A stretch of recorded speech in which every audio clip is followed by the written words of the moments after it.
Hail, friends. Hail, truth seekers.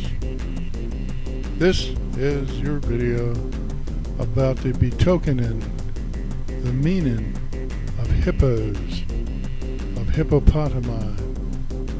But first, a word from our sponsor. Look, there will be a time when there will be a perfect master in your time, and it is up to you to determine whether or not you follow. The word hippopotamus is a foreign word. In our speech, it means river's horse. The river's horses are more closely akin to whales than they are to horses. If you want to strengthen these traits, whereabout I am about to tell to you, then add sights of the river's horse to your wall, to the composition of your artworks. Animal is a foreign word. The plural form is animo.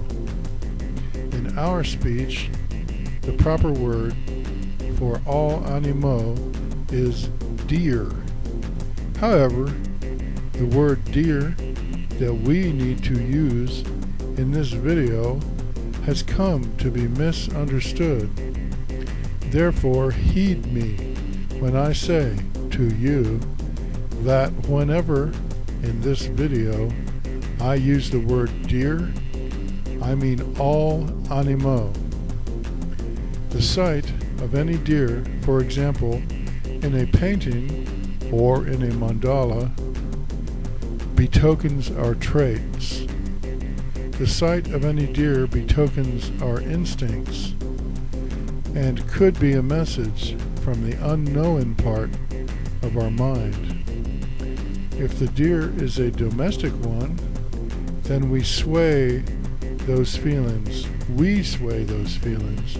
We fit into our surroundings. Wild deer, hidden feelings. We do not sway, but the feelings may sway us, causing us not to fit in to our surroundings. Rivers' horses are deer of the water. So, to understand them, we must understand water and that which it means. Water, our feelings and thoughts, our ways, that whereof we are unaware, unknowing, or else psychic. Water betokens emotion and unreasonable and instinctive responses, motives. Water betokens the whereabouts in our body below our diaphragm. In Bible, water means below our diaphragm. Above diaphragm is known. Below diaphragm is either unknown or else psychic.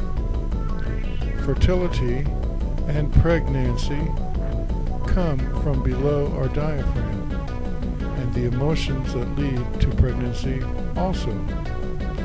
So a river's horse in the water betokens some of our desires and our feelings. Water means to be quenched. It means also our ability to change, to adapt, to fit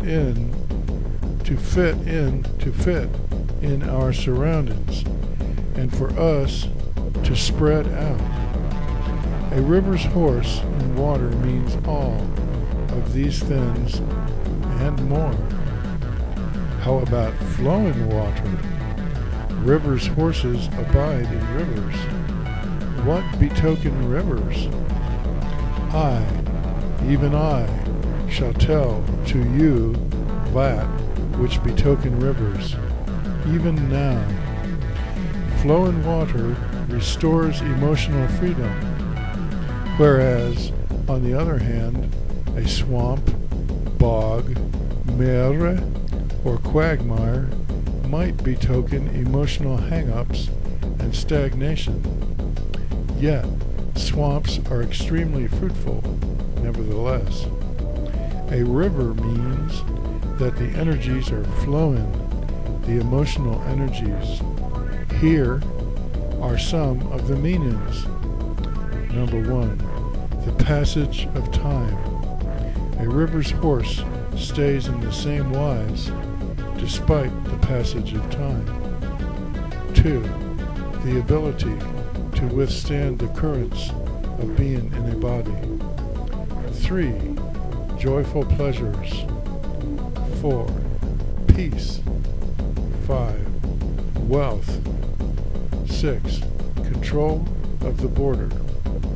Rivers' horses guard their homeland, and so if you are an outsider, then they betoken the foe. All living beings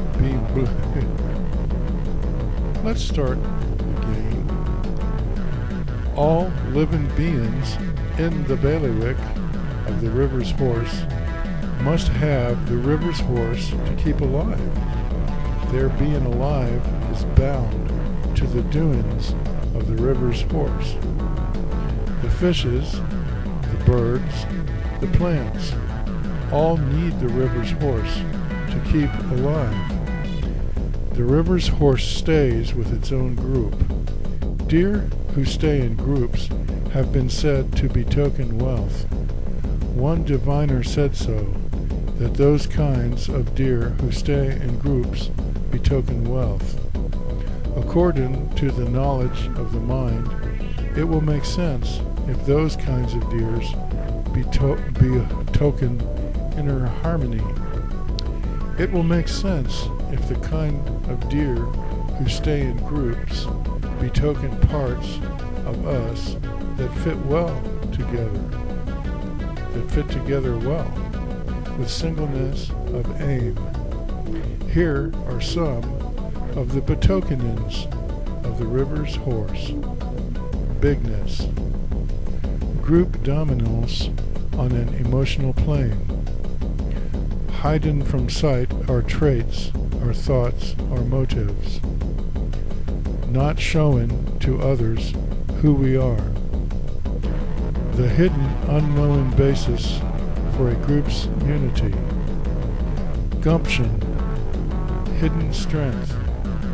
In art, we want our good tokens to face toward us, and either straight toward us or toward the right and upward, rather than toward the left or downward. However, if the individual piece is a mandala, then we want 4 parts to move in a clockwise circle, so that the top part faces to the right, the bottom part to the left. The left part faces upward, and the right part faces downward. That way, when you put them all together, the elements form a clockwise going. Any deer in a work of art ought to be friendly and happy. To make it white, or to add wings to it, will increase the strength of its goodness for us. If a deer talks to us, that betokens high